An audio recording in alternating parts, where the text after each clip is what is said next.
मैं खुशबू कुमारी यहीं डालमिया नगर क्वार्टर में रहती हूँ। लोगों को लग रहा होगा कि ये सिर्फ क्वार्टर है, लेकिन ये हम लोगों का आशियाना है, हम लोगों का घर, जहाँ हम लोग बहुत सालों से रहते आ रहे हैं।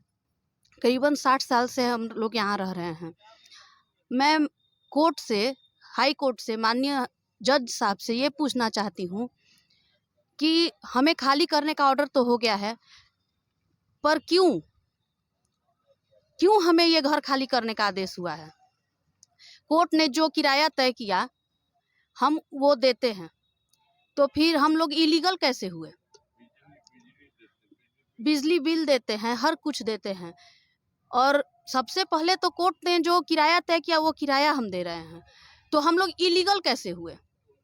फिर हम लोगों को इलीगल बता करके यूं ही खाली करने का आदेश क्यों?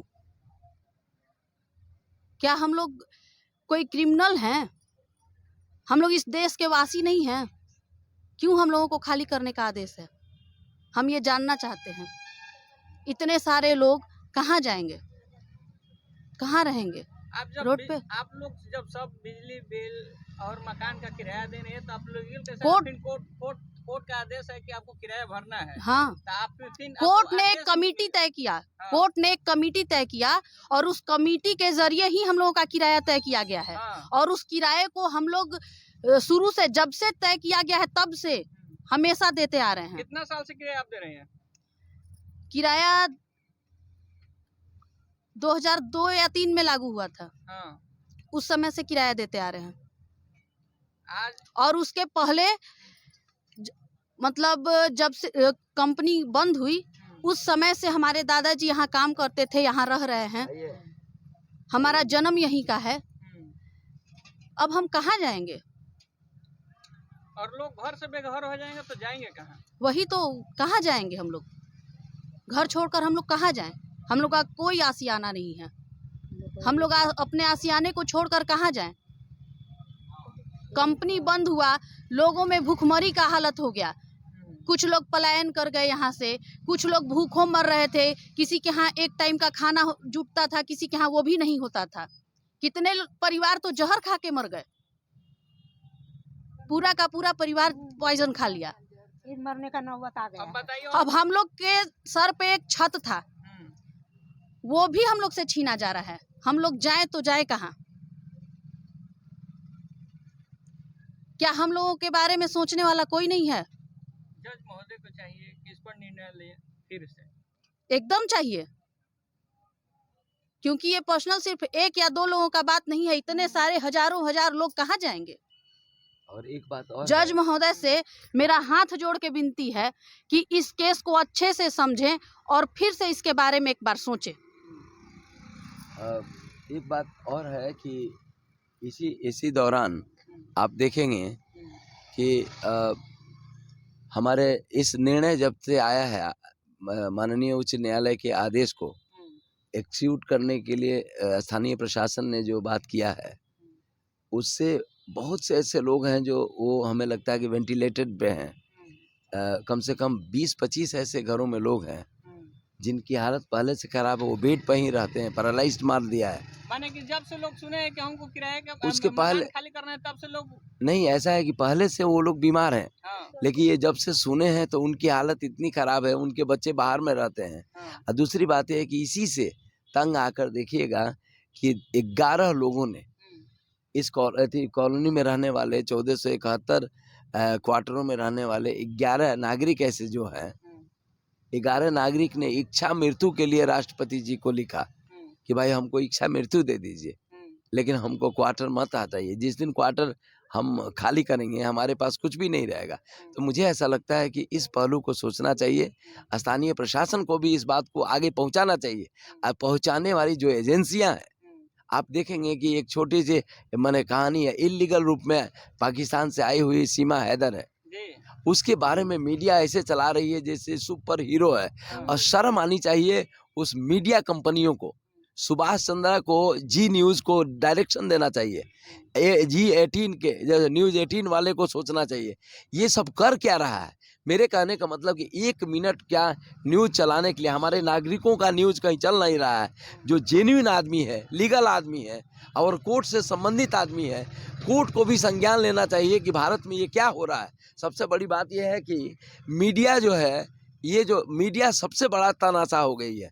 उसको जो मन करता है अपने टीआरपी के लिए चलाती रहती है। लेकिन नागरिक के लिए कहा जाता है डेमोक्रेसी का वो चौथा स्तंभ है। ये नागरिकों के वजह से कहा जाता है। डेमोक्रेसी के वजह से मीडिया को आगे खड़ा होने का अधिकार मिलता है, लेकिन वो आगे खड़ा होने के लिए पूरा रास्ता ही रोक दिया है।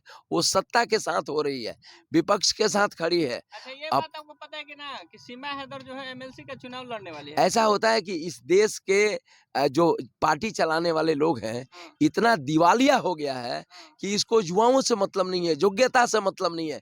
नचनिया बजनिया इस सब को खड़ा करके किसी भी तरह पॉपुलर वोट लेके ये लोकतंत्र का मजाक उड़ा के रख दिया है। मैं आपको बताता हूँ कि कोई भी पढ़ा लिखा व्यक्ति क्यों नहीं जाना चाहता है इसमें, क्या बोलते हैं कि राजनीति में। ये कारण यही है, कलाम साहब ने बोला था कि शिव कुमार, जब तक all the youths, educated youth should not come in the parliament, politics won't be cured। तो मुझे ऐसा लगता है कि वो एक दिलदार व्यक्ति से देश के लिए सब कुछ कर दिए, और मैं अपना पूरा लाइफ दिया हूँ कि पढ़ाई करने के बाद समाज में आया। समाज की हालत ये है कि समाज में एक भी युवा, जैसे डालमिया नगर के लिए युवा नहीं है, कोई पार्टी के लिए है, कोई पॉलिटिक्स के लिए है। और यहाँ देखेंगे कि इन लोगों ने क्या किया है कि अलग अलग ग्रुप बना के लड़े। सबसे बड़ा गड़बड़ी ये है कि जो जेन्युइन आदमी है, जो जेन्युइन आदमी इस क्वार्टरों में रहते हैं, जिन्होंने पैसा दिया है कोर्ट में लड़ने के लिए, उन लोगों ने लड़ने वालों से पूछा भी नहीं कि तुम लड़ रहे हो तो कहाँ रखते हो। इसलिए माननीय उच्च न्यायालय और सर्वोच्च न्यायालय को मैं कहना चाहता हूँ कि देखिए, बहुत कुछ नॉर्मल आदमी के साथ ये जो आपका एक्सक्यूशन होगा आदेश का, तो बहुत से लोग गरीब लोग मारे जाएंगे, अब बहुत से लोग सड़क पे आ जाएंगे। वो कहाँ जाएंगे नहीं मालूम है। इसीलिए एक बार ध्यान दिया जाए, और आप स्पेशल ऑनरेबल सुप्रीम कोर्ट या हाई कोर्ट अपना स्पेशल टीम भेजकर ये ग्राउंड रियलिटी को जाने, और ग्राउंड रियलिटी को जान के ही एक्सक्यूशन करे। मुझे ऐसा लगता है कि देखिए, जो लोग इतना दिन से रह रहे हैं, जिनके वजह से ये क्वार्टर बचा हुआ है, ये क्वार्टर का अस्तित्व बचा हुआ है, मैं आपको बताऊं, चिन्हित करें कि जेन्युइन आदमी कौन है। जेन्युइन आदमी का मतलब ये होता है कि जो डिजर्व करता है, और उसको देंगे तो आपको भी सुकून मिलेगा और देश को भी फायदा मिलेगा। और सबसे बड़ी बात यह है कि माफियाओं को जमीन नहीं दिया जाए, और सबसे बड़ी बात डेमोक्रेटिक रूप में काम किया जाए। क्योंकि मैं आपको बताता हूँ, जिसके पास एक घर है, लोग मर रहे हैं और माफियों का जमीन सौंपा जा रहा है। सौंपा इसलिए जा रहा है कि उनके पास पैसा ही पैसा है। और मैं आपको बताता हूँ, डेहरी ऑनसोन का सारा बालू लेके चला गया। एक मिनट, जितना बालू लेके गया उतना बालू में तो हमारा उद्योग चालू हो गया होता, लेकिन बालू का रेवेन्यू नीतीश कुमार लेके गए, और नीतीश कुमार के कान पे जू नहीं दिख रहा है। मैंने बोला था कि नीतीश कुमार जी एक दिन का मुख्यमंत्री बनाओ, मैं पूरा बिहार का सूरत बदल दूंगा। उस समय मैंने कहा था, जिस समय क्या बोलते हैं कि नीतीश कुमार ने इस्तीफा दिया था, उस व्यक्ति के पास इतना कम संसद विधानसभा सदस्य है, इतना कम लेकर आप मुख्यमंत्री बने हो। इससे ज्यादा सिद्धांतहीन व्यक्ति कोई नहीं है। एक बार महात्मा गांधी ने कहा था कि सिद्धांत के बिना राजनीति पाप है। वो सबसे बड़ा पाप यही सब कर रहा है। और सबसे बड़ी बात यह है कि युवा मर रहे हैं। युवा एसपी बनने के लिए, डीएम बनने के लिए, नौकरी खोजने के लिए तलाश में है, और रियल युवा जो है पार्टियों का पिछलग्गू बना रहता है। काम करेगा हमारा युवा, और एमएलसी का टिकट ये सीमा हैदर जैसे अवैध रूप से आई हुई थी यहाँ पे। हमें लगता है कि देखिए, एक चीज मैं बता देता हूँ, हम वो शब्द का इस्तेमाल नहीं कर सकते हैं, लेकिन क्योंकि किसी भी हमारे संविधान में कहा है to assure the dignity of individual and unity and integrity of the nation. Seema Haider एक तमाशबीन बनाकर नागरिकों के स्पेस को जाया कर रही है, और हमारे पूरे नागरिकों के मुद्दा से भटकाया जा रहा है। और मेरे कहने का मतलब कि जी न्यूज, आज तक ये क्या न्यूज नेशन, एबीवीपी न्यूज, आप लोग कहाँ सोए हो? डीडी न्यूज कहाँ सोए हो? आप यहाँ पे आके क्यों नहीं रिपोर्ट करते हो? डीडी न्यूज के पैरेलल मैं डेहरी डालमिया नगर न्यूज वर्ल्ड शुरुआत आज से करूंगा, क्योंकि मुझे ऐसा लगता है अपना न्यूज नहीं होगा तो अपना खबर नहीं जाएगा। इसीलिए हम लोग यहाँ से शुरुआत करेंगे। दिल्ली में दिल्ली दूरदर्शन न्यूज है हमारे पास, डेहरी डालमिया नगर न्यूज यहाँ से शुरू करेंगे,